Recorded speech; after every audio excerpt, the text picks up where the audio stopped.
जय गुरु जी। गुरु जी को प्रणाम। गुरु जी के प्यारी प्यारी संगत को प्रणाम। गुरु जी का लख लख शुक्राना।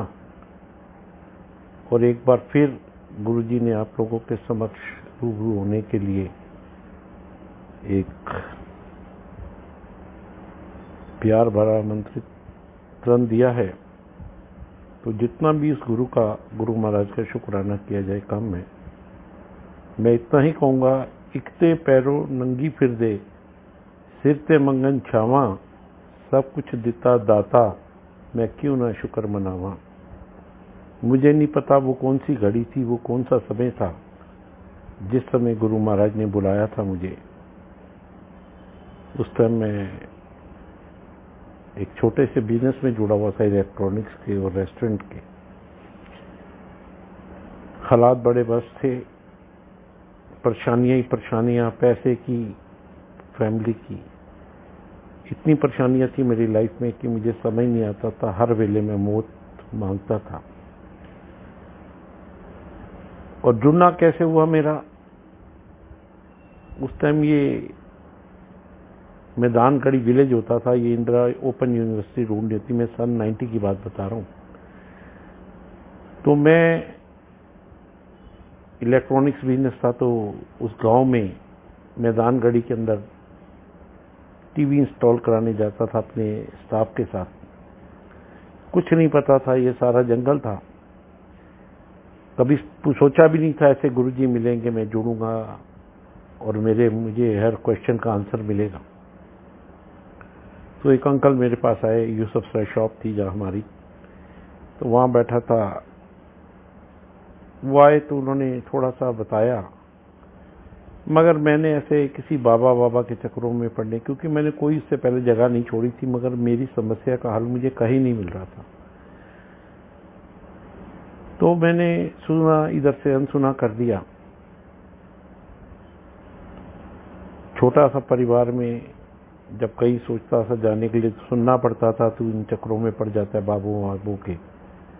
कहीं से कोई रास्ता नहीं। मेहनत तो गुरुजी करवाते थे, मगर उतना अच्छा परिणाम नहीं मिलता था जितना चाहिए था। समय बीतता गया, हालात बस होते रहे। यहाँ तक मेरे हालात पहुँच गए कि सारे बच्चे पब्लिक स्कूल में पढ़ते थे, उनकी फीस देने के पैसे नहीं होते थे। तो एक समय आया जब मैंने बच्चों के स्कूल में जाके, गौतम नगर में फादर इंग्लिश स्कूल में पढ़ते थे, तो वहाँ जाके फादर से रिक्वेस्ट की कि मैं बच्चों की अब फीस नहीं दे सकता और मेरे से वजन उठाया नहीं जाएगा, तो मेरे को बच्चों का टीसी दे दो कि मैं इनको किसी गवर्नमेंट स्कूल में डाल दूँ। आंटी के पास जॉब भी नहीं थी, बिजनेस इतना चल नहीं रहा था, फाइनेंशियली हालात खराब थे। गुरुजी का नाम जरूर लेता था, दाता नहीं था, बहुत कम। एक आध दो बार एम्पायर स्टेट गया था उन्हीं अंकल के साथ। तो वहाँ गया तो वहाँ फादर जो हैं वो क्रिश्चियन मिशनरी से थे, और क्रिश्चियन मिशनरी का वो स्कूल है।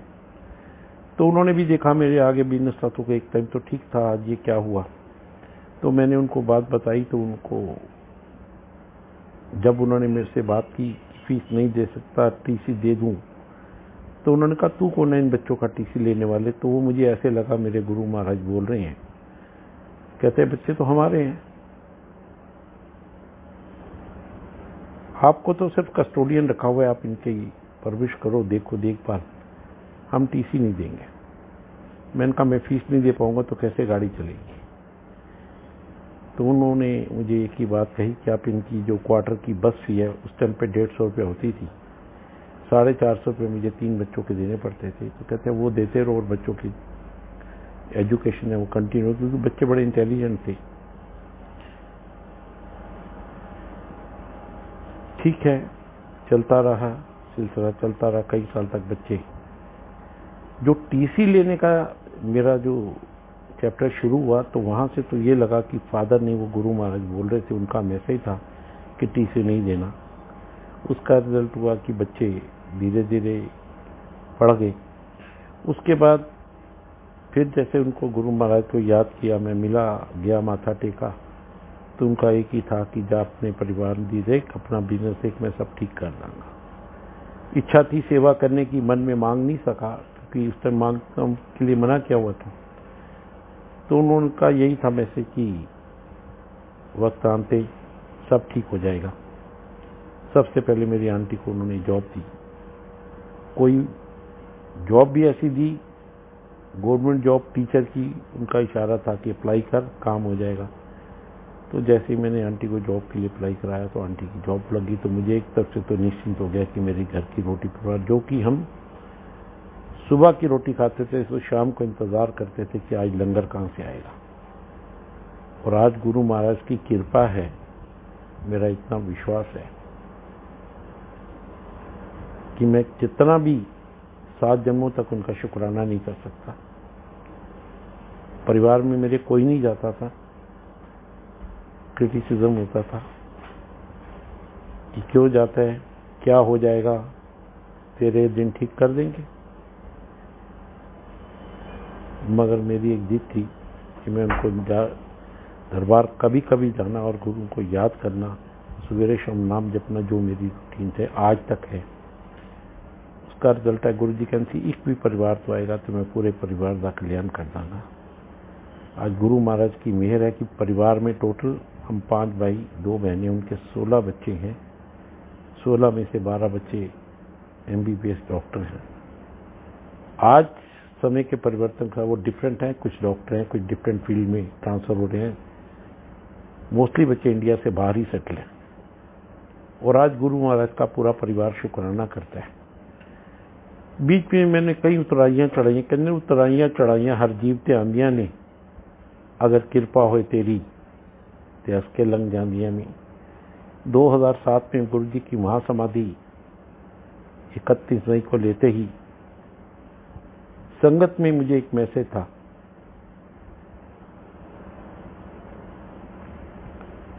कि बड़ा संभल के चलना है, समय तेरा ठीक नहीं। अंकल का एक मैसेज था और वही हुआ। 24 अगस्त 2007 को मेरा बहुत बड़ा मेजर एक्सीडेंट हुआ लाजपत नगर, जहां मैं रहता हूं। मैं स्कूटर पे जा रहा था, मुझे पीछे से कार वाले ने हिट किया, मैं गिर पड़ा और मेरे ऊपर से गाड़ी निकल गई। मेरी राइट लेग टोटली स्मैश हो गई। मुझे उठा के सफदरजंग हॉस्पिटल में एडमिट ले गए। वहां मेरे ब्रदर के होने वाले दामाद ट्रॉमा सेंटर में थे, अभी शादी नहीं हुई थी। उनको बुलाया तो ऑपरेशन थिएटर में थे, तो उनके जूनियर्स आए, उन्होंने मेरे को ट्रीट किया। वहां मेरे को उस टाइम कोई बीपी शुगर की प्रॉब्लम नहीं थी। वहां मुझे उन्होंने ट्रीट किया, मैं चीखता रहा, चिल्लाता रहा। तो उन्होंने कहा आपकी टांग की सर्जरी करनी पड़ेगी, टोटली राइट लेग डैमेज हो गई थी। 1 हफ्ता मैं पड़ा रहा, वो लोग मेरा बीपी शुगर कंट्रोल नहीं किया। जो स्टेरॉइड इंजेक्शन मुझे देते थे उससे बीपी शुगर बड़ा ऊपर शूट करने लगा। 1 हफ्ते में वहां पड़ा हुआ तड़पता रहा। तो एक दिन ऐसे ही मैंने अपनी आंटी को बोला जा गुरुजी दे मत्था टेक है। आंटी गई, वहां से एक ऐसा मैसेज गुरुजी का मिला कि इनका हॉस्पिटल शिफ्ट किया जाए। उसी दिन शाम को मुझे 6 बजे मैक्स हॉस्पिटल साकेत में शिफ्ट कर दिया। वहां शिफ्ट कर दिया, शाम को मेरे टेस्ट हुए, सुबह मेरी मेजर सर्जरी हो गई 4 घंटे की। अगले दिन जब मैं होश में आया तो मैंने आंटी से कहते हाँ गुरु महाराज की मेहर हुई है। वहां जब मेरा सर्जरी हुई तो सारे डॉक्टर्स की टीम आई देखने के लिए। उन्होंने परिवार से पहले एक पेपर पे रिटर्न में ले लिया था कि एक टांग छोटी बड़ी भी हो सकती है, चलने में दिक्कत आ सकती है, गाड़ी नहीं चला पाएंगे। मैंने कहा ठीक है। ऑपरेशन हुआ, मैं 6 महीने बेड पे रहा, रिकवरी हुई। गुरु महाराज के चरणों का आशीर्वाद फिर मिला। मैं मंदिर आने जाने लगा, सत्संग में जुड़ा। धीरे धीरे धीरे समय व्यतीत होता रहा। फाइनेंशियल प्रॉब्लम्स मेरी ठीक होनी शुरू हो गई थी। मगर कहते ना, अगर मेरे कर्मों का खेल था कि मैं खूह में गिरा था, अगर मुझे गुरु महाराज ने कुएं से निकाला तो मैं खाई में गिरा, खाई से निकाला तो मैं दरिया में गिरा, और दरिया से निकाला तो मैं समुंदर में गिरा कि जिसका कोई किनारा नहीं है। जब समुद्र में गिरे तो आपकी जीवन का अंत है। मगर गुरु महाराज ने मुझे निकाला, वहां से हुआ तो मेरी प्रॉब्लम्स कुछ ठीक होती थी, कुछ बढ़ जाती थी। फैमिली प्रॉब्लम शुरू हो गई। समय बीतता रहा, गुरु महाराज का अरदास करनी, बैठना, यही सोचता था ये क्या खेल है। परिवार वालों को एक मौका मिल जाता तो जा और गुरुओं को जा, देख तेरा सब ठीक कर देंगे, तेरा तो पहले से खराब होता जा रहा है। मगर मैंने अपना विश्वास नहीं डोलने दिया। मुझे एक दिन ऐसी सारी संगत ने पूछा कि अंकल आज तक आपने इतनी परेशानियों में निकला है, तो आपको कभी ऐसा नहीं हुआ कि आपका विश्वास टूटा? मैं क्या नहीं, मेरा विश्वास बढ़ता गया। मुझे याद था कि मुझे वो दिन नजर आ रहा था कि जब गुरु महाराज मुझे हर कष्ट से निकाल के अपनी सेवा में लेंगे। और बड़े लंबे समय से गुरु जी के सत्संगों में सेवा का मौका मिलता है। मैं और मेरी आंटी अभी वो एज ए प्रिंसिपल रिटायर हुई हैं। हम दोनों कुछ नहीं करते, बस सत्संग की सेवा और सत्संग में। अभी मैं 3.5 महीने ऑस्ट्रेलिया होके हैं, उससे पहले भी लास्ट ईयर 3.5 महीने और संगत के बीच में रहे हैं, संगत में ही। तो एक बड़ा अच्छा लगता है जब इस परिवार में ऐसा परिवार नहीं है। तो जैसी मेरी समस्याओं का अंत हो रहा था तो फैमिली से सुनना मिलता था कि सब ठीक होता है तो फिर खराब क्यों होता है। तो मैंने कहा गुरु मेरा इम्तिहान लेते हैं। इम्तिहान क्यों लेते हैं? वो देख दें कि मेरे नाल जुड़े है या मतलब वास्ते आया, कल चला तो नहीं जाएगा। मगर मैंने जिंदगी में पीछे मुड़ के नहीं देखा। आज मैं हर सत्संग में संगत में कहता हूं कि इस दुनिया में मेरे जैसा सुखी कोई नहीं, क्योंकि उस गुरु ने वो कर्मों का मुझे, मेरे अच्छे कर्मों का, बुरे कर्मों का से निकाल कर मुझे अपने चरणों में जोड़ा। और ऐसे परिवार के साथ समय बीतता रहा, मेरा विश्वास बढ़ता गया। तो हर समय जब गुरु जी का नाम लेते थे परिवार में, उससे पहले मेरे घर बड़े माता के जागरण चौकियां में करवाता था। फिर जैसे जैसे समय आया, गुरु जी का सत्संग शुरू हुए, परिवार को भी पता लगा कि वाकई में गुरु ने अब मेहर किया। तो आज सारे परिवार वही। 2014 आ गया मेरे पास। मंदिर में वीकली सेवा थी, थर्सडे के दिन लंगर प्रसाद में। 2014 में दिसंबर के महीने में 25 दिसंबर को एनुअल फंक्शन गुड़गांव में मेरी सेवा थी। वहां से उस दिन थर्सडे का दिन था, तो मैं सेवा में सुबह निकल गया। शाम को 5 साढ़े 5 बजे फ्री हुआ तो वहां से मैं बड़े मंदिर आ गया। मंदिर में मेरी रात की सेवा थी। रात की सेवा जब मैं करके जा रहा था, एक अंकल का मुझे फोन आया। वो कई दिन से मुझे कह रहे थे कि अंकल, गाड़ी थी मेरे पास एक, कि अंकल नई गाड़ी लो। मुझे रोज कहना बड़ा संभल के जाया कर। मैं बड़ा सोचता था कि मैं कहा अंकल आप ऐसा क्यों कहते हैं मुझे रोज। उनको ये सारी पिक्चर नजर आ रही थी कि क्या है और क्या होने वाला है। वही हुआ। मैं 25 दिसंबर को सेवा से फ्री होकर मंदिर से रात को 1-1:30 बजे चला, 2 बजे घर पहुंचा, लाजपत नगर पहुंचा। तो जाके मैं, परिवार उस टाइम मेरा इंडिया में नहीं था, मैं और मेरे गुरु महाराज जो मेरे पीछे विराजमान हैं, उनके स्वरूप के साथ सुबह उठ के बैठ के बातें करना। उस दिन थोड़ा सा मुझे डर सा महसूस हुआ कि पता नहीं क्या वक्त है, अंकल भी कहते हैं और कुछ। वही हुआ। मैं और अंकल परिवार को, उन लोग सारे वैसे रूटीन में सत्संग में जाने लगे। अंकल कहीं और चले गए, मैं कहीं और चला गया, मोती नगर साइड। वहां पे 10 से 12 का सत्संग था। 10 से 12 के सत्संग में जब वापस आ रहा था तो हमने दोपहर को GK 1 में सत्संग में जाना था। तो भी मैं मोती नगर से चल के जैसे ही इंडिया गेट पे पहुंचा, इंडिया गेट सर्कल जो कि 120 फुट की रोड चौड़ी है, वहां नॉर्मल स्पीड पे था, ज्यादा गाड़ी भी तेज नहीं थी। अमूमन मेरे साथ अंकल होते थे, उस दिन अंकल मेरे साथ नहीं थे। तो वहां पहुंचा और वहां एकदम 7 लोग, जिसमें 5 फीमेल 2 बच्चे, कहां से सड़क पे भाग के आगे गाड़ी के अंदर। मैंने ब्रेक लगाई, गाड़ी ने यू टर्न मार दिया और गाड़ी जाके पटरी के ऊपर लगी और गाड़ी पूरी 100% डैमेज हो गई।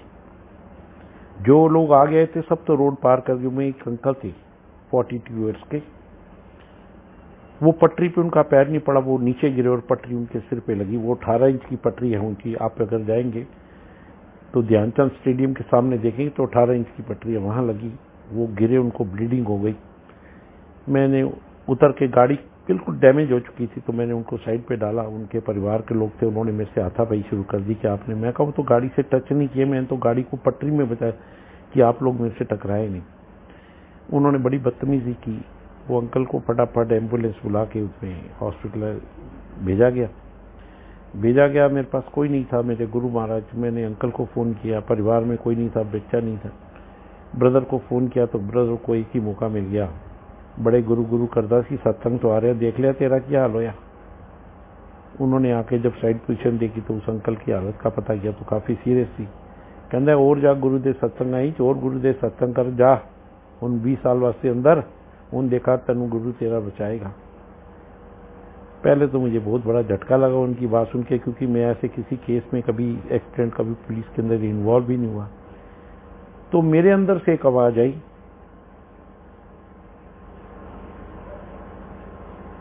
मैंने कहा अगर कोई इस केस के अंदर मेरा बाल भी बांका कर देगा तो मैं जिस गुरु को मानता हूं, मैं आपकी बात मानूंगा, उनको मानना छोड़ दूंगा। तो कहते हैं नहीं, अभी तो तेरे को इन्होंने अरेस्ट करने, हवालात में बंद करेंगे, क्योंकि अंकल की हालत सीरियस है। वही हुआ। वो 3-4 बजे तक मैं वहीं साइड पे रहा। केस रजिस्टर्ड हो गया, पुलिस की एक गाड़ी आए, दूसरी आए। वो पड़े खड़े हुए मेरे ब्रदर कह रहे, देख केस रजिस्टर्ड हो गया, अब तेरे बचने के कोई चांसेस नहीं, आज तो तू हवालात में बंद हो जाएगा। और दिसंबर का महीना था, दिसंबर के महीने में कोर्ट बंद होती है। 7 जनवरी को कोर्ट खुलनी थी, 26 दिसंबर का दिन था। मैंने कहा अगर एक रात भी कोई लॉकअप में मर जाएगा तो मैं, बंद कर देगा तो मैं कल गुरु जी से नाता तोड़ दूंगा और मैं कहीं सत्संग में नहीं जाऊंगा और मैं अपनी गलती स्वीकार कर लूंगा। 4:30 बजे मुझे तिलक मार्ग पुलिस स्टेशन में ले गए और ले जाने के बाद केस रजिस्टर्ड हो गया। वहां उन्होंने पूछा, सुबह का मैंने वही लंगर प्रसाद लिया था, तो आपको पता है पुलिस स्टेशन में जो हाल होता है। वहां जाके मैं बैठा तो मैंने बड़ा गुरु महाराज को याद करके हौसला किया। तो वो कहते हैं कि आपने क्या क्या, बड़ी रैश ड्राइविंग थी। उन्होंने मेरे पे एलिगेशन भी लगाया अपने ड्रिंक में, कि मैं तो सत्संग से आ रहा था। बहुत कुछ उन्होंने कह दिया। मैंने कहा कोई बात नहीं, मैं उनको गुरु जी का सत्संग सुनाता रहा। जब भी वो कोई बात करे तो एक मैं सत्संग शेयर कर देता था, उनका ध्यान डाइवर्ट हो जाता था। इस दौरान मुझे कहने का मौका मिल जाता था कि मुझे चाय पानी तो पिला दो, क्योंकि वो बाहर जाने नहीं देते मुझे। उन्होंने ब्रेड पकौड़ा समोसा जो मेरे गुरु जी का प्रसाद है वो मिलाया, मंगाया, और चाय प्रसाद का भोग। मैं जो लॉकेट पहन के बैठा रहता हूँ उसी के आगे मैंने रख के गुरु जी को अरदास की कि गुरु जी बस सुन तुसी बचाने, मेरे तय सगा भी कोई मेरे नाल नहीं खड़ा। करते करते करते रात के 10:30 बज गए। वो अंकल की 8:30 बजे डेथ हो गई जिनका एक्सीडेंट हुआ था। इतना हो हल्ला शोर पड़ गया। वो उस परिवार के लोग जो आ गए, वो बेसिकली बिलोंग करते थे रांची से। वो दिल्ली घूम, क्रिसमस मनाई थी, 26 को ये हादसा हो गया। रात 10:30 बजे उन्होंने कहा अंकल को रेस्ट करो, आपने रेस्ट नहीं किया तो भी यहीं बैठे हैं। परिवार वाले भी यही कहें कि अब रेस्ट होगा तू अंदर लॉकअप में बंद करेंगे, सुबह तेरे को तिहाड़ जेल भेजेंगे, 7 तारीख के बाद तेरी बेल होगी, 15 दिन तो तेरे को अंदर जाना ही पड़ेगा। तो मेरा वही था कि गुरु महाराज की शरण में हम लोग, कोई हमारा बाल नहीं बिगाड़ सकता, एक रात भी लॉकअप में बंद नहीं करेंगे। 10:30 बजे बहुत हल्ला शोर शराबा, उन्होंने ईंटें पत्थर चलाई थाने में। संगत के लोग भी कुछ आ गए जो हमारे सेवादार थे, अंकल भी आए पूछे। मैं कहा कुछ नहीं होगा, बस गुरु महाराज की शरण में है, वो अपने आप बचाएंगे। 10:30 बजे एसीपी डीसीपी जब सब आ गए, एसएचओ भी था, तो मैंने एक सत्संग उनसे शेयर किया। मैं कहा डेथ तो अंकल की हो गई। इंसान का जीना मरना आदमी जब इस दुनिया में आता है लिखवा के आता है। गुरु जी ने इसका कल्याण किया। वो कहते हैं कैसे? मैं कहा जब कोर्ट में डेट लगेगी मैं आपको पूरा सत्संग शेयर कर दूंगा। बात चलती रही, बैठे रहे वहां। अब वो परिवार के लोग शोर मचाए अंकल को रेस्ट करो। जब मैंने पूरा सत्संग उनसे शेयर कर दिया कि गुरु महाराज ने इसका कल्याण किया, कहने लगे ठीक है। 10:30 बजे उन्होंने मुझे बैक डोर से बिना किसी जमानत के, बिना किसी बेल के मुझे घर भेज दिया। एक्सीडेंट हुआ था, थोड़ी अपसेट था दिमाग, हाथ कांप रहे थे। मैं घर आया, परिवार नहीं था, जैसे रूटीन में गुरु जी की अखंड ज्योत जल रही थी। तो वहां आके मैंने गुरु जी को चाय प्रसाद का भोग लगा के पी के सो गया, मगर सारी रात डिस्टर्ब रहा। सुबह 27 तारीख को 9:30 बजे मंदिर मार्ग पुलिस स्टेशन से 2 केस रजिस्टर किए, एक 279A और एक है 304। मंदिर मार्ग पुलिस स्टेशन से जीप आ गई, वो भी जीप में भी वही 7 लोग। मेरे घर के बाहर पूरे मोहल्ले वाले इकट्ठे हो गए, क्योंकि परिवार का कोई यहाँ था नहीं। उन्होंने मेरे ब्रदर्स वगैरह को फोन कर दिया कि इसको जीप आ गई है पुलिस की, क्या बात है। उन्होंने बताया ऐसे एक्सीडेंट हुआ है, तो शायद इंक्वायरी पे आए होंगे। वो बैठे आके, मैंने उनको जय गुरु जी बोला, बाई से बोला चाय बनाओ, और चाय बना के उनको गुरु जी को भोग लगा के उनके आगे नमकीन बिस्कुट वगैरह जो अब रूटीन में रखते हैं वो रखे। उन्होंने कहा कि अंकल आपको कल से ढूंढ रहे हैं, आपको अरेस्ट करना चाहते हैं, आप छुपते फिर रहे हैं, कभी यहाँ कभी वहाँ कभी वहाँ। मैं कहा मैं तो कोई छुपता फिर नहीं था। कहते आपको पता है जिस अंकल की डेथ हुई है उनका इस समय पोस्टमार्टम चल रहा है और हमें ऑर्डर हुए कि आपको अरेस्ट करके लाना है। मैं कहा मैं तो खुद चलने को तैयार हूँ, आप मुझे अरेस्ट क्या करेंगे, या तो मैं भाग गया हूँ साइड से। वो बैठे रहे, मैं उनको गुरु जी का सत्संग शेयर करता रहा। 3.5 घंटे वो मेरे पास बैठे रहे, मैं गुरु जी के सत्संग और सत्संग उनसे शेयर करता रहा। 3.5 घंटे बैठने के बाद वो हथकड़ी साथ लेके आए थे, जीप साथ थी। वो ये कहते हैं अंकल आप बैठो, हम आपको नहीं ले जा सकते, हम जा रहे हैं। बैठ गया, परिवार के लोग हैरान थे। मैंने उनको एक ही बात याद दिलाई कि कल मैंने कहा था कि अगर 1 घंटे के भी लॉकअप में बंद कर देंगे तो मैं गुरु जी का वो नाता तोड़ दूंगा जिसमें आप लोगों को इतराज होने सत्संग में जाने के लिए। वो बड़े हैरान थे, कुछ कह नहीं सकते थे, क्योंकि कृपा किसकी चल रही थी, मेरे गुरु महाराज की। वो चले गए, मैं बैठा रहा। 3:30 बजे फिर मुझे एक फोन आ गया मंदिर मार्ग से कि अंकल आपको लेने भेजा था, आपने उनको टाल मटोल करके। मैंने कहा कुछ नहीं, मैंने कोई टाल मटोल नहीं किया, मैंने सत्संग सुनाया, वो ले नहीं गए, मेरे लिए क्या हुक्म है। मैंने अपने ब्रदर्स को बताया, उन्होंने कहा कि ये तेरे को बुला रहे हैं पुलिस स्टेशन। उन्होंने कहा पुलिस स्टेशन आ जाओ। मैंने कहा ठीक है, मैंने ब्रदर्स को बताया। कहते हैं मत जा, तू अंडरग्राउंड हो जा, क्योंकि अगर अब तू वहां जाएगा ये तेरे को अरेस्ट करेंगे और तेरे को 7 जनवरी तक तिहाड़ में रहना पड़ेगा, उसके बाद तेरी अगर बेल हो गई नहीं तो। मैंने कहा नहीं, गुरु महाराज ने जहां इतनी कृपा किया, मैंने कहा अब तो मैं जरूर जाऊंगा। इस सत्संग के दौरान एक सबसे बड़ा वाकया यह है कि 15 दिसंबर को बिना किसी ऑर्डर के मेरे पास 2 गाड़ियां थी। एक गाड़ी कहां से गुरु जी ने भिजवा दी मैं आज तक नहीं, वो गाड़ी आज भी मेरे पास है। न्यू ब्रांड गाड़ी सिटी बैंक वाले आके खड़ी कर गए कि अंकल ये आपके लिए है। मैंने कहा किस बात की, तो उनका बाद में होगी बात। वो गाड़ी 15 कहते ना, बिन बोले सब कुछ जानता, किस आगे करिए अरदास। गुरु जी नोज एवरीथिंग कि मेरा एक्सीडेंट होने, गाड़ी नहीं होगी, सत्संग पे कैसे जाएगा, अंकल साथ होते हैं, वो भी बुजुर्ग हैं। 15 दिसंबर को एक गाड़ी भी आ गई थी। मैंने कोशिश की कि गाड़ी उठा के जाऊं, मगर मेरे हाथ कांप रहे थे, मैं नहीं चला पाया। मैंने गाड़ी को ऐसी तिरपाल से ढक दिया और मैं ऑटो पकड़ के मंदिर मार्ग चला गया। परिवार के लोग रोकते रहे, सिस्टर मेरी कहा कि मत जाओ, आप 2-4 दिन इधर उधर हो जाओ। मैंने कहा नहीं।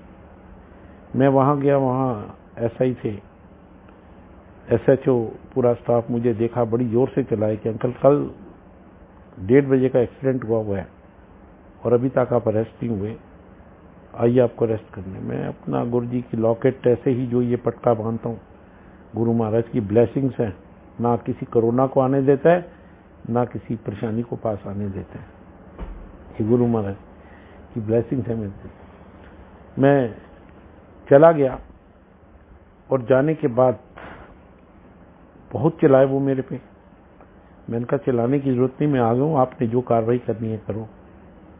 वही 3:30 का बैठा वहां, रात को 6:30 बज गए। 3 घंटे पूरा स्टाफ मंदिर वहां पुलिस स्टेशन का, आज भी वो याद करते हैं कि सत्संग और सत्संग में शेयर करता रहा। 6:30 बजे IO जी थे, उन्होंने कहा हमें तो समझ नहीं आता आपको किस एंगल से अरेस्ट करें। मैं कहा आप अरेस्ट करो, अपनी कार्रवाई करो, सत्संग तो मेरे गुरु महाराज के हैं। और सत्संग की कृपा ये हुई कि 6:30 बजे उनको कहना पड़ा कि अंकल आप वापिस जाओ। मैं आ गया। परिवार के लोग हैरान थे, सबकी आंखों में आंसू थे। याद भी आ गया। मैं क्या, अब मेरी सारी कष्टों से गुरु जी ने मुझे निकाल दिया है, अब मेरे को कोई मेरी तरफ आंख उठा के नहीं देख सकता। 27 तारीख ऐसे ही रूटीन में अंकल से बात हुई, कहते अंकल सत्संग पे जाना है। मैं क्या, अंकल जाएंगे, मगर सबसे बड़ी दिक्कत यह है कि मेरे पास गाड़ी भी है दो, मगर मैं ड्राइव नहीं कर पाऊंगा, मेरे हाथ कांप रहे हैं आज तक, क्योंकि मेरी लाइफ का फर्स्ट एक्सीडेंट है। 27 तारीख सुबह 10 बजे हम ओला कैब करके, टैक्सी करके सत्संग में चले गए। दिन निकल गया, शाम हो गई। आगे रात को लेट आते थे, 2-2 ढाई बजे सत्संग थे। उस दिन मैं शाम को 7 बजे आ गया। 7 बजे आया तो मुझे संगत के फोन आए कि अंकल हमें पता लगा है। कई लोग आ गए मेरे से मेरा दुख शेयर करने। मैंने कहा कोई बात नहीं, गुरु महाराज की कृपा है। तो संगत में बेटियां हैं, बड़ी प्यारी संगत है गुरु महाराज की। तो एक आंटी है इधर सिद्धार्थ एक्सटेंशन में, बेटी के रूप में, वो आ गई। कहती अंकल आप अकेले हो, आप नर्वस हो गए, तो कल आपने मेरे घर सत्संग में आना है, तो आप आज ही चलो। मैंने बड़ा उनको आग्रह किया। कहते नहीं, वो मुझे रात को ही अपने घर ले गए। मैंने वहाँ 28 दिसंबर मेरा बर्थडे था, उन्होंने सत्संग सेलिब्रेट किया था, कई जगह संगत की। मैं वहाँ चला गया, लंगर प्रसाद बनाया, सत्संग में जो मेरी भूमिका थी वो निभाई। मैं शाम तक वहाँ रहा, शाम को घर आ गया। 28 तारीख निकल गई। 29 तारीख को अंकल का फिर फोन आया कि अंकल क्या प्रोग्राम है। मैं कह अंकल सत्संग पे जाएंगे, बाकी जो गुरु महाराज की कृपा है, मेहर है, जैसा उनका हुक्म आएगा। कहते हैं पुलिस कार्रवाई। मैं कह वो तो वहीं के वहीं रह गई। 29 को भी सत्संग में गए। 30 तारीख को एक सत्संग फर्स्ट ऑर्गेनाइज किया था कुल्लू मनाली में। फर्स्ट सत्संग होता कुल्लू मनाली में। दिल्ली से 6 बसेस थी, 20 बाई टेम्पो ट्रेवलर थे और संगत की गाड़ियां। 30 तारीख शाम को हम वो ग्रुप के साथ ऑर्गेनाइज सबने मिलके किया था रोहिणी से। वहां हम लोग कुल्लू मनाली चले गए। 31 को पहुंचे, दोपहर को थके आ रहे थे, बैठ गए। वहां स्नोफॉल हो रही थी। 31 रेस्ट किया, रात को अपने अपने रूम में ही सबने सत्संग किए। काफी थी वहां पर। सिर्फ टिकटें हमें बस की 1800 रुपए की पे करनी थी। बाकी सब जो अरेंजमेंट था, रूम, जल प्रसाद, चाय प्रसाद, बेड टी, लंगर प्रसाद, नाश्ता, वो सब उनकी तरफ से था। हम चले गए वहां 31 फर्स्ट को। वहां पहला सत्संग कुल्लू मनाली में बड़ा एक होटल में किया। उसके बाद तो 2-3 दिन 4 दिन वहां रहे, सत्संग चलते रहे। जिस टाइम मैं कुल्लू मनाली के लिए जा रहा था तो मैंने परिवार में बताया मैं कुल्लू मनाली जा रहा हूं। तो मुझे परिवार वालों ने कहा तेरा एक्सीडेंट हो गया, इतना बड़ा केस रजिस्टर्ड है, अगर तू अब चला गया और तेरे उन्होंने अगर नॉन अवेलेबल वारंट इशू कर दिए और तेरे को हथकड़ी लगा के लाएंगे, क्या अच्छा लगेगा संगत में। पहले तो मैंने सोचा नहीं जाता, फिर मेरी एक जिद हो गई कि मैं रोज तो सुन रहा हूं ये होगा, अरेस्ट हो जाओगे, अंदर चले जाओगे इतने दिन में। मैंने कहा अब तो मैंने जरूर जाना है। और मैंने सेवा भी ली थी, संगत को अरेंज किया हुआ था, संगत का अरेंजमेंट किया हुआ था। मैं कुल्लू मनाली चला गया। वहां से हम 6 तारीख को आए। बड़ा नॉर्मल, मैं फोन पे इन टच था अपने ब्रदर्स वगैरह से। संगत को कहते कुछ नहीं हुआ। 6 तारीख को आया, मैंने रेस्ट किया। 7 तारीख को मैं सुबह पटियाला हाउस कोर्ट चला गया। वहां गया, मेरे साथ कोई नहीं था, मैं और मेरे गुरु महाराज, कोई वकील नहीं, कोई नहीं। मेरे जज साहब मेरे साथ थे। वहां गया, जैसे ही मैं 21 नंबर कोर्ट पटियाला, उस निगदा सवरिया उस टाइम जज होती थी, वहां एंटर हुआ तो वहां स्टाफ ने मुझे थोड़ा सा परेशान किया। कहते अंकल किस लिए आए हो। मैंने कहा मैं गाड़ी रिलीज कराने हूँ। कहते एक्सीडेंट हो गया, बेल कहाँ है, बेल के पेपर। मैं कहा बेल नहीं, आज तक कोई गाड़ी नहीं मिलेगी। उन्होंने कुछ और बातें भी कही जो मैं अभी सत्संग में शेयर नहीं कर सकता। तो मेरे को फील हुआ, मैं उसको एक ही बात कही, वहां जो रीडर था, मैं क्या मैं गाड़ी रिलीज कराने आया हूँ गुरु महाराज की मेरे से, इसी लिबास में था जिसमें आपके सामने बैठा हूँ। मैंने कहा अगर आज गाड़ी रिलीज नहीं होगी तो मैं गाड़ी अपनी क्लेम नहीं करूंगा। उसने मुझे बाहर खड़ा कर दिया। 10:30 बजे कोर्ट स्टार्ट हुई। जज साहब आके बैठी तो मैंने जैसे ही कोर्ट में दोबारा एंटर किया तो बड़ी जोर से चलाया कि आप अंदर क्यों आए हैं। मैंने कहा गाड़ी रिलीज करनी है मुझे। जज मैडम ने पूछा आप क्या पूछ रहे हैं इनसे। कहता है जी मैंने इनको 2 बजे बुलाया, ये सुबह से मेरे सिर पे खड़े हैं। मैंने कहा जी मैं नहीं खड़ा, मैं तो एप्लीकेशन लगानी है। जज साहब के सामने बोलने से पहले मेरे मुंह से इतना निकल गया आंटी जय गुरु जी। तो उधर से जवाब मिला अंकल जय गुरु जी। सारे कोर्ट में वकील खड़े, भरी पड़ी खचाखट कोर्ट मुझे देख रही है कि अंकल आंटी कौन आ गए।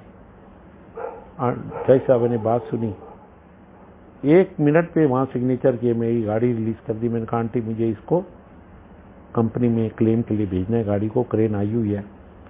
साथ ही तिलक मार्ग पुलिस स्टेशन था, मैंने वहां गया। उन्होंने वो अहमद जिसने मुझे की टोक लगाई थी उसको साथ भेजा। वो जब जा रहा था तो दिन था 7 जनवरी, ठंड बहुत थी, उसके हाथ कांप रहे थे। मैंने कहा ये क्या हो रहा है। कहता है अंकल बड़ी ठंड लग रही है। दरअसल ठंड इस बात की नहीं लग रही थी, ठंड लग रही थी आंटी अंकल के रिश्ते की। ये आंटी अंकल का कौन सा रिश्ता आ गया, इनसे तो मैंने बहुत भला बुरा पहले क्या कुछ और भी। वो मेरे से हाथ जोड़ के माफी मांगने लगा कि अंकल आंटी लगती है। मैं कहे आंटी अंकल का वो रिश्ता है वही जान सकता है जो मेरे गुरु महाराज के चरणों से जुड़ा हुआ है। मैंने कहा मैं कोर्ट में आऊंगा क्योंकि केस चलेगा, मुझे परेशान नहीं करना। वो आया, गाड़ी रिलीज करके मैंने आंटी का शुक्राना किया। कोर्ट में खड़े होकर एक छोटा सा सत्संग कर दिया कि गुरु जी ने उस परिवार का कल्याण किया जिसके अंकल की डेथ हुई। वो कहते कैसे। मैं कह ये मौत जब इंसान दुनिया में आता है तो लिखवा के आता है, जीना मरना खाना पीना, कितना कमाना, कितने बच्चे, कितना कला क्लेश, कितना रब से जुड़ना, कितनी अरदास करना, कितना लोगों का बुरा करना, कितनी चुगली निंदा जो गुरु जी ने मना की है, उसी का तो भुगतान है आज कि हम सारे घरों में लॉकअप हुए। मैं से ज्यादा सत्संग नहीं इसमें कहूंगा।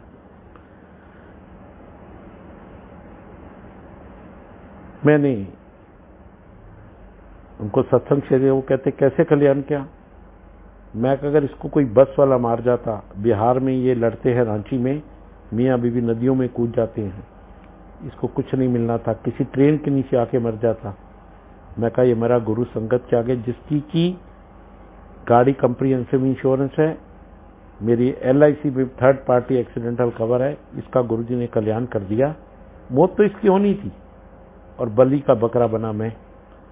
उनको ये सत्संग मैंने शेयर किया कि गुरुजी ने कल्याण किया। उसके बाद ये 7 जनवरी की डेट है, 30 जनवरी की डेट लगी मेरे, उन्होंने बयान रिकॉर्ड किए तो मेरे मुंह से वही निकला कि गुरुजी ने कल्याण किया। तो जय साहब सुन के बड़ी इंप्रेस्ड होती थी कि अंकल सत्संग में सब कुछ कह जाते हैं। उसके बाद मेरी 7 फरवरी लगी, उसके बाद 17 फरवरी, उसके बाद मार्च की 27 तारीख लगी और लास्ट लगी 7 अप्रैल की। तो 6 अप्रैल को मैं एक सत्संग में था, विकासपुरी विशाल सत्संग था। तो मैंने को उस दिन संडे का दिन था, तो मैंने वहां सत्संग किया कि सबको पता था केस चल रहा है। तो मैंने, लोगों ने कहा जी 20 साल चलेगा, 25 साल चलेगा, अंकल एक बार आप अंदर जाओगे, बेल होगी, बड़ी लंबी रात है। मैं कहा गुरु जी के यहाँ रात लंबी नहीं होती, रातें बड़ी छोटी होती हैं, बस वो देखते हैं कि इसका लगाव कितना है मेरे साथ, मेरे शीत चरणों में। लोगों ने कहा। तो उस दिन मेरी अगले दिन मंडे को 7 तारीख को डेट थी। तो मेरे को 2 कोर्टों में पेश होना था, एक 21 नंबर में, एक मेन पोर्ट पटियाला। उसमें टाइम भी दोनों का वही 10:30 बजे का। तो मैंने गुरुजी से अरदास की कि मैंने कहा ये कैसे होगा, 2 कोर्टों में नहीं पहुंचा, वहां एब्सेंट लगते ही मेरे को समन इश्यू हो जाएंगे। संडे के दिन कोई कोर्ट नहीं खुली रहती।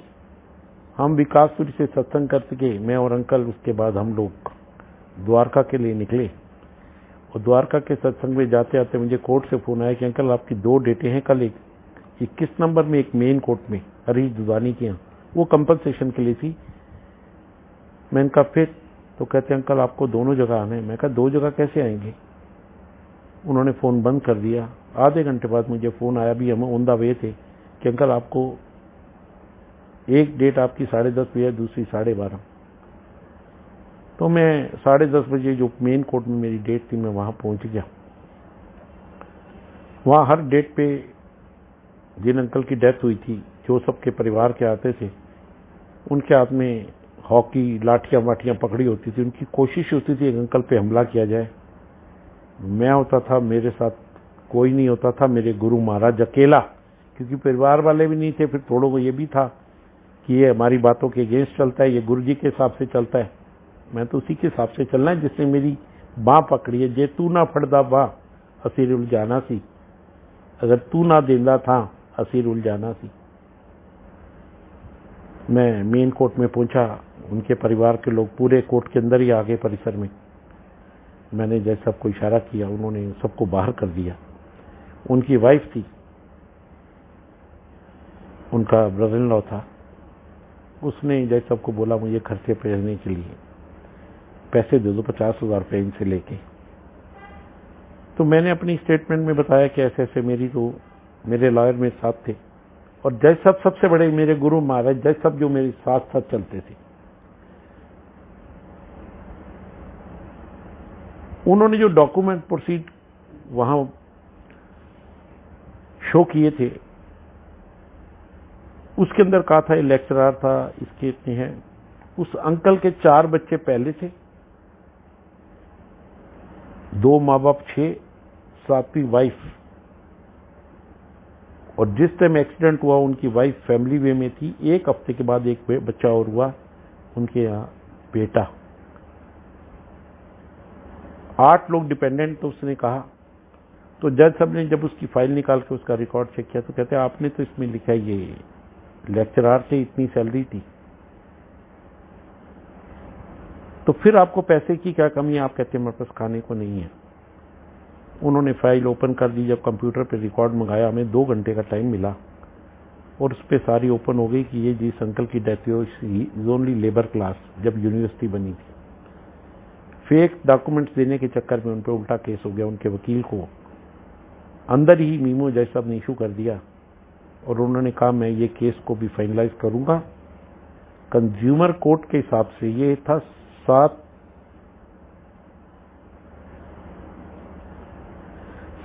अप्रैल सुबह 10:30 बजे। उन्होंने कहा ये केस को मैं सेटल करूंगा। अंकल बिल्कुल इनोसेंट हैं। मैं कंज्यूमर कोर्ट के हिसाब से 3.5 लाख 6.5 लाख रुपया कंपनसेशन देके फाइल रिकॉर्ड है। मेरी इंश्योरेंस कंपनी की लॉयर भी आई हुई थी, काउंसिल, उनसे पूछा तो उसने जब फाइल दिखाई तो कहती है मैं 1 करोड़ 30 लाख का क्लेम बना के लाई हूँ। एक तो कम्प्रीहेंसिव इंश्योरेंस थी 7,75,000 की कार की, प्लस 50 लाख की मेरी LIC के अगेंस्ट जो था। तो उन्होंने उससे पूछा कितना लाई है, तो जज साहब ने उनके परिवार से कहा अगर आप कहते हैं इतनी सैलरी थी इतना, तो आप salary slip, income tax return, जो डॉक्यूमेंट्स प्रोसीड करो। तो कुछ भी नहीं था।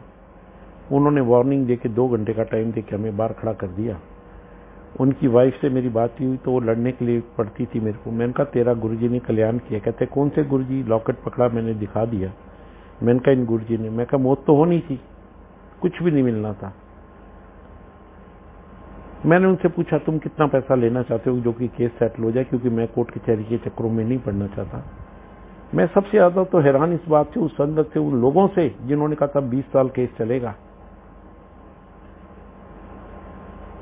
उसने मेरे लॉयर को, इंश्योरेंस कंपनी की काउंसिल को बोला कि आप मुझे 20 लाख रुपए दे दो, मैं सेटल करने को तैयार हूं। वो रोई थी, चिल्लाई थी कि मेरे 4 बच्चे थे, 5वां बाद में हुआ, 2 माँ बाप हैं, 8वीं मैं हूं। जज सबको तरस आया। उन्होंने मुझे पूछा कि आप 2 लाइनें लिख दो कि मुझे इनको कंपनसेशन देने में कोई। मैं कहा मुझे कोई ऑब्जेक्शन नहीं है, ये वापस भी नहीं मुझे मिलना, इनके अगर काम आ सकते हैं, इनका बेटरमेंट हो सकता है। तो मैंने वो 2 लाइनें इंश्योरेंस कंपनी के लॉयर को लिख के दे दी। उसने 20 लाख मांगे तो उन्होंने बताया कि ऐसे इसके पास कोई एजुकेशन है, कोई इसकी परमानेंट इनकम नहीं थी। तो उन्होंने कहा मैं इस कंडीशन में इसको 32 लाख रुपए तक क्लेम दे सकती हूँ। उन्होंने 20 लाख आए थे। जज सबको तरस आया कि 8 लोग डिपेंडेंट हैं। उसी टाइम पटियाला हाउस कोर्ट के अंदर जो बैंक की ब्रांच है वहां से 26 लाख रुपया, 6 लाख जज साहब ने बढ़ाया, 26 लाख रुपया कंपनसेशन दे के वो केस मेरा सेटल हो गया। मैंने परिवार में फोन किया, सबने कोई नहीं माना कि सेटल। कहते अंकल 20 साल केस चलते हैं, आपका तो सेटल हो गया। मैंने चैन की सांस ली, गुरु जी का शुक्राना किया, कोर्ट में खड़े होकर फिर एक सत्संग कर दिया। तो जैसा भी इस बात को मान गए कि वाकई में गुरु ने मेहर की है। नहीं तो अगर दूसरा होता कोई तो वो कुछ नहीं रहता, केस चलता, लंबी जाते होती। अब एक मेरा 279 जो वाला केस था वो तो कंपनसेशन का सेटल हो गया, अब रह गया 304 एक। उसके अंदर भी मेरा केस 21 नंबर कोर्ट में चलता रहा। चलने में डेटें पड़ती थी 6 महीने की, 8 महीने की, 1 साल की। तो वहां मेरे काउंसिल ने मुझसे कहा कि अंकल इसमें 29 विटनेस हैं आपके अगेंस्ट, ये आपको नुकसान पहुंचा सकते हैं। वो स्टेट वर्सेस मेरे नाम से, कुलबीर वसीम मेरा नाम है, वैसे किट्टी अंकल संगत में प्यार से बुलाते हैं। तो अंकल इसमें आप सबको मिलो और सबसे बातचीत करो। मैंने उनको एक ही बात कही, मैं कहा आज तक क्या हुआ, एक सेटलमेंट हो गया, ये भी होगा, सिर्फ रख भरोसा गुरु महाराज पे, वो केस भी चल रहा है। उसमें 29 विटनेस से जब विटनेसेस की टाइम आया आज से 2 साल पहले, तो मेरे को पासपोर्ट की परमिशन नहीं थी कि मेरा पासपोर्ट रिन्यू किया जाए। पासपोर्ट नहीं होने देते थे मुझे, दिल्ली से बाहर इंडिया से जाने नहीं देते थे। तो मैंने एक एप्लीकेशन लगाई गुरु महाराज का नाम लेके, और सत्संग मेरा कोर्ट में हूँ, बैंक में हूँ, मार्केट में हूँ, सब्जी की दुकान पे हूँ, मेरी दिनचर्या सत्संग से होती है। किसी ना किसी बहाने गुरु जी ने एक सत्संग जरूर करना होता है। वैसे तो रोज ही सत्संग से फुर्सत ही देते, उनके इतनी मेहर है। मैं कहूँ कि मैं इस वर्ल्ड में सबसे सुखी हूँ तो इसमें कोई अतिशयोक्ति नहीं होगी। मैंने एप्लीकेशन लगाई तो लोगों ने कहा था परमिशन नहीं मिलेगी, परिवार ने, मुझे वहां से परमिशन मिल गई। मेरा पासपोर्ट बन गया। पासपोर्ट बनाने के लिए मैं जब पासपोर्ट ऑफिस ITO गया, उसके बाद मुझे RK फॉर्म भेज दिया। वहां गया तो वहां बैठ के गुरु महाराज ने फिर वही सत्संग कराया।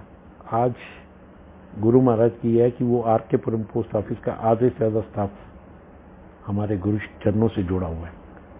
उसके बीच में एक लम्हा यह आया कि जहां मुझे कहा गया कि आप पासपोर्ट बाई पोस्ट आएगा, इतने दिन लगेंगे, और गुरु जी की मेहर है कि मुझे बाई हैंड तो नहीं दिया, उन्होंने सुबह जाके शाम को बाई पोस्ट मुझे दिया, क्योंकि बाई हैंड देने का नहीं। उसके बीच में बड़े सत्संग हैं। वो स्टेट वर्सेस केस चल रहा था, विटनेस शुरू हुए, सबने कहा उनको कुछ 2 लोग आपके थे। मैंने कहा जो कुछ करना है मेरे गुरु महाराज ने करना है, मैंने कुछ नहीं करना। 29 विटनेस थे, एक के बाद एक, एक के बाद एक, तो सबको था ही है। तो उसमें उन्होंने क्या लिखा था विटनेसेस में, क्या दी थी स्टेटमेंट कि अंकल दिन का टाइम था, आ रहे थे, अंकल ने पूरी शराब पी रखी थी, गाड़ी से बोतलें भी मिली हैं। वो मैंने कहा मैंने जिंदगी में कभी टच नहीं की, शराब भी मिली, हाँ कभी ओकेजनली बच्चों के हुआ तो वो तो खैर मैं गुरु जी से माफी चाहता हूँ। मैं इतनी ठंड में जाता हूँ इंडिया से बाहर, आज तक वहां नहीं रखती। तो मैंने उनसे कहा, मैंने कहा कोई बात नहीं। वो विटनेसेस में लिखा कि अंकल इस कंडीशन में थे, बहुत कुछ लिखा। और जब मैंने IO से बात की तो कहते हैं अंकल हमने तो कुछ भी नहीं किया, हमें तो जो पुलिस स्टेशन में कंप्यूटर ऑपरेटर होता है जो फर्स्ट आपकी FIR दर्ज करता है, हमें जो वो कॉपी भेजते हम उसी को हमने सबको फॉरवर्ड कर दिया। तो जब एक की विटनेस हुई, मुझे कहा था, तो जब वहां विटनेस स्टार्ट हुई तो पहले विटनेस जो थे वो IO ही थे, उन्होंने एक ही बात कही कि हमने तो कुछ नहीं लिखा, जो हमें कंप्यूटर ऑपरेटर ने कॉपी हमने वही फॉरवर्ड कर दी। और जितनी भी थी वो उनकी दी हुई स्टेटमेंट सारी नल एंड वाइड हो गई। वो एक केस फॉर्मेलिटी है, मुझे पासपोर्ट बन गया।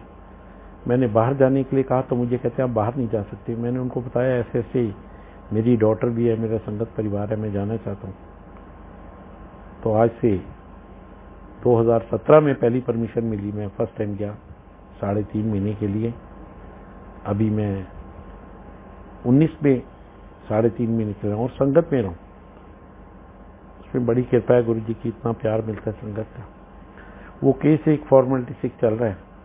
अभी मुझे आया जब मैं 15 मार्च को इंडिया वापस आया, 18-19 से लॉकडाउन शुरू हो गया, तो मेरी अप्रैल की डेट थी। तो मुझे बहुत लोगों ने बहुत कुछ कहा कि अंकल ऐसा कर दो, ऐसा कर दो, इतनी सेवा कर दो, केस खत्म हो जाएगा। मैं कहा कोई कुछ नहीं करेगा, जो कुछ करेंगे मेरे गुरु महाराज। वो केस लास्ट स्टेज पे अपना ICU में पड़ा हुआ है।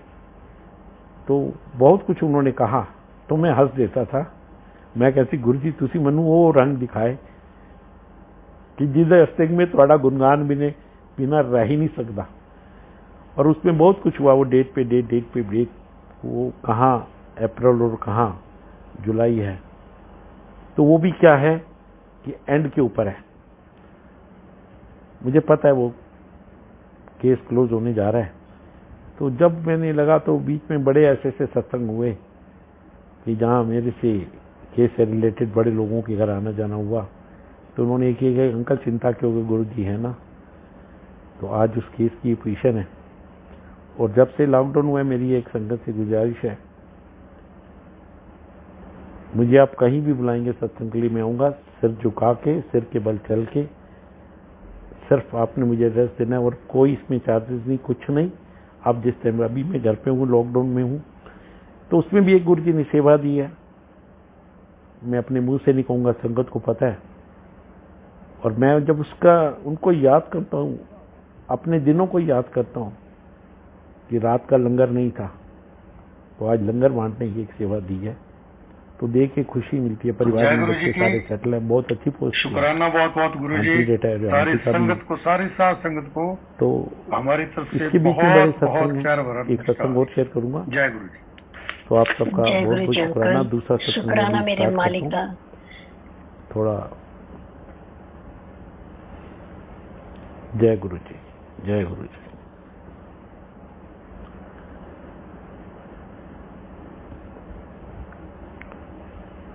गुरु जी ने जब मेरा 90 के बाद मेरे दिन ठीक करने शुरू किए, परिवार, मेरे अपने परिवार को तो विश्वास हो गया था कि गुरु जी मेहर करते हैं। तो मेरी आंटी जो हैं, पहले टीचर थी, फिर वाइस प्रिंसिपल, फिर प्रिंसिपल बनी, तो उनको रूमेटिक आर्थराइटिस की प्रॉब्लम हो गई। हमारे पास 1 लाख फैसिलिटीज है हॉस्पिटल की, अपोलो, मैक्स, फोर्टिस, स्कॉट्स, कहीं भी जाए, लाइफ टाइम मेडिकल कार्ड है। कुछ आंटी की वजह से, कुछ बच्चों के डॉक्टर होने की वजह से फैसिलिटीज हमें मिली है। तो आंटी जॉब करती थी, तो आर्थराइटिस की प्रॉब्लम, अक्टूबर का महीना स्टार्ट होते ही आंटी की हवा खराब हो जानी। सुबह मैंने स्कूल छोड़ने जाता था आंटी को, तो आंटी ने एक ही बात करनी, मेरी तो सांस भी नहीं आ रही है, इतनी पेन है मुझे। तो बच्चे उस टाइम मेडिकल कर रहे थे, मैंने बच्चों से पूछा, डॉक्टर से पूछा, वो कहते हैं अंकल इसका कोई इलाज नहीं है, दवाई खाते चलो, कहते हैं पहाड़ा पढ़ते चलो, आगे बढ़ते चलो। मेरी बिटिया भी बाहर है, मैंने उससे पूछा, वो उस टाइम मेडिकल कर रही थी, तो कहते पापा इसका कोई इलाज बीमारी है। तो मैंने कहा सारी जिंदगी ऐसे ही तड़पेगी जैसे तड़पती है सुबह। अक्टूबर के महीने में बॉइल्ड पानी से नहाना, दशहरा हॉलीडे के बाद अक्टूबर में खुलते थे, तो बॉइल्ड पानी से नहा के जाना। तो आंटी का स्कूल पास में था, साउथ एक्सटेंशन में, तो आंटी से मैं फोन पे टच रहता था। तो मैंने पूछना, तो वो कहते हैं 2012 की है सत्संग है। तो आंटी मुझसे यही कहे कि मैं तो बचूंगी नहीं, मेरे को तो हो जाएगा, मैं तो चंद दिन की मेहमान हूँ, दवाइयाँ भी खाती हूँ, फिर भी तड़पन होती है। स्कूल से आना, घर का काम मिलजुल के करते थे। अब आज जब आंटी की एब्सेंस में कर देता था, शॉप पे भी जाना होता था, तो सब कुछ ही एक 4 चपाती आंटी को बनानी होती थी। तो एक दिन ऐसे ही मुझे आंटी का स्कूल से फोन आया कि मेरी तबीयत ठीक नहीं, आप आ जाओ। मैंने कहा ये तो रोज का है, तूने पता भी है, दवाई खानी है, चलता है, अब इसका कोई इलाज तो है नहीं। मगर एक दिल में आवाज थी कि गुरु महाराज इस चीज का भी इलाज करेंगे, जो कि कहीं नहीं था। आज पूरी संगत हैरान है। वो अंकल बहुत पुराने जो गुरु जी सड़े, वो भी कहते हैं कि इससे बड़ी मेहर नहीं हो सकती।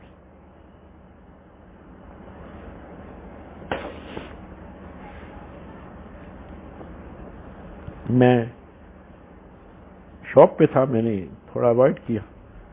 दोबारा इसकी कुलीग का फोन आया कि अंकल आ जाओ, आंटी तो शायद आज बच नहीं पाएंगी। मैंने कहा इतनी क्या बात होगी। मैं यूसुफसराय में था, आंटी साउथ एक्स में थी स्कूल में। मैंने आंटी को स्कूल से पिक किया, मैं शॉप पे ले आया, 10 मिनट रुका, मैंने वहां बच्चों लड़कों को काम बताया। मैं लेके आंटी को पंचशील पार्क मैक्स हॉस्पिटल की एक छोटी ब्रांच है, वहाँ ले गया। वहाँ जाके सारे टेस्ट वेस्ट कराए। वहाँ जाके उन्होंने डी कम्प्लेक्स का एक इंजेक्शन दे दिया, पेन किलर। बेटी बाहर से, मैंने उससे बात की, कहते पापा इसका तो ऐसे ही है, पता नहीं कभी दर्द ज़्यादा कभी कम, जैसे जैसे सर्दी बढ़ेगी मम्मी परेशान रहेगी। मैं एक अरदास करते हुए गाड़ी चलाता हुआ वहाँ से निकला। सोमवार का दिन था। मैं गुरुजी के आश्रम चला गया। आश्रम में मैं जाते आते रास्ते में सोच रहा था कि इसको इतनी तकलीफ है, इलाज इसका है नहीं, और ये कब तक हमें देखना है, अभी बच्चे सेट भी नहीं है। तो जैसे ही आंटी मेरे साथ ही शब्द चले हुए थे गाड़ी में,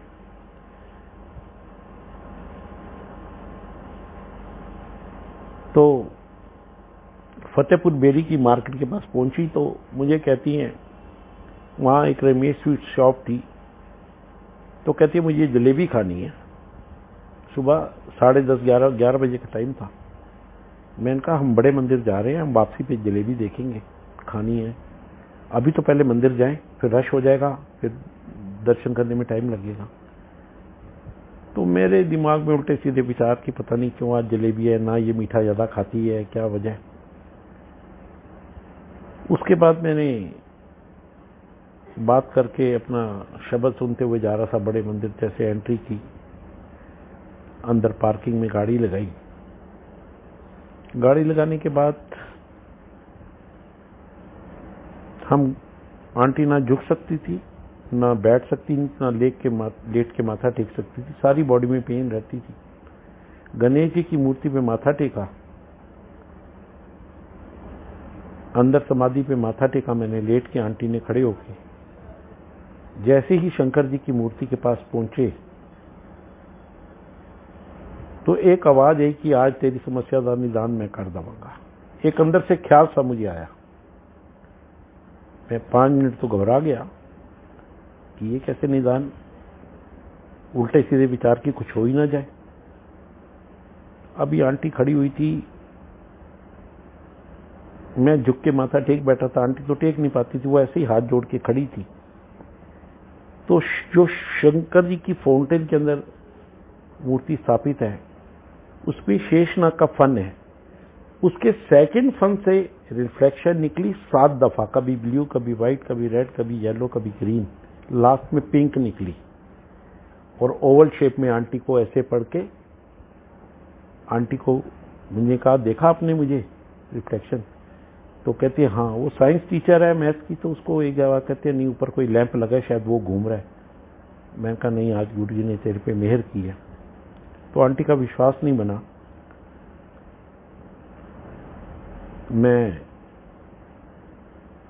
सीढ़ियां चढ़ के आंटी का हाथ पकड़ के अंदर ले गया सत्संग हॉल में, जहां माथा टेक के बैठते हैं। मैंने माथा क्या लेट के टेकता, आंटी मेरे से पहले ही लेट के आंटी ने माथा टेक दिया। मैं हैरान। कहती आपने मुझे कहा था कि मेहर होगी, उसका हो गया विश्वास? कहती है हाँ। हम बैठ गए वहां, आधा घंटा बैठे, पूरा जाप किया। जमीन पे नहीं बैठ सकती थी, पालती मार के बैठी। वहां माथा टेक के गुरु जी का शुक्राना करके हम बाहर निकले। तो तब ये पीछे वाला चाय प्रसाद का हॉल नहीं था, जो साथ में विंडो है, सीढ़ियां उतरते सत्संग हॉल से, जहां गुल्लक के बाद, वहां खिड़की में लाइन में लगे हुए थे। मैं आगे था, आंटी मेरे पीछे थी। तो जैसे ही मैंने प्रसाद लिया तो मुझे मिला लड्डू, समोसा और चाय। मैं आगे चलने लगा तो सेवादार कहते हैं अंकल आप आगे आ जाओ। आंटी को कहता है रुक जाओ, प्रसाद आ रहा है। जब आंटी का नंबर आया तो आंटी को मिला जलेबी और समोसा। आंटी देख के हैरान। उसके बाद आंटी की आंखों में आंसू नहीं रुक रहे थे। हम वहीं पर, वो सामने जो पत्थर का फर्श बना हुआ है, वहीं पर साइड में वो जो पटरी सी है, वहां हम बैठ गए। तो मैं यही बात कर रहा था, लोगों ने मेरे से कई मिले, कहते अंकल आज आपको पता है रिफ्लेक्शन पड़ी आंटी पे। मैं कहा गुरु जी की मेहर हुई है। मैंने संगत के साथ बैठ के वहाँ सत्संग किया। मैंने बताया कि आंटी को एक प्रॉब्लम थी। मैंने जब रास्ते में वहाँ से चाय प्रसाद लेने के बाद हम जब वापस आ रहे थे, अब तो बाहर से आना पड़ता, तब अंदर से ही आ रहे थे, गेट के पास से अंदर से आ रहे थे, तो मैंने आंटी से पूछा तेरी पेन का क्या हाल है? कहते आज तो पेन नहीं है। साथ एक क्लॉज ये भी लगा दी कि वो इंजेक्शन का असर है तो वो तो 4 दिन रहता है। मैंने कहा आज मेहर हो गई है गुरु महाराज की, अब तेरे को दोबारा प्रॉब्लम नहीं होगी। तो कहते नहीं, मुझे लगा है कुछ हुआ है, मगर हम बाहर आ गए। मैंने आंटी को बिठाया गाड़ी में और घर लेके आया। मैं शॉप से जाने से पहले मैंने आंटी को घर छोड़ के गया। मैंने कहा सारे दिन की अपनी मूवमेंट नोट करना, कितनी पेन है? कहती है नहीं वो इंजेक्शन का असर है। शाम को बेटी से बात की जो बाहर है, तो उसने कहा पापा 4 दिन इंजेक्शन का असर रहता है, मम्मी को पेन नहीं होगी।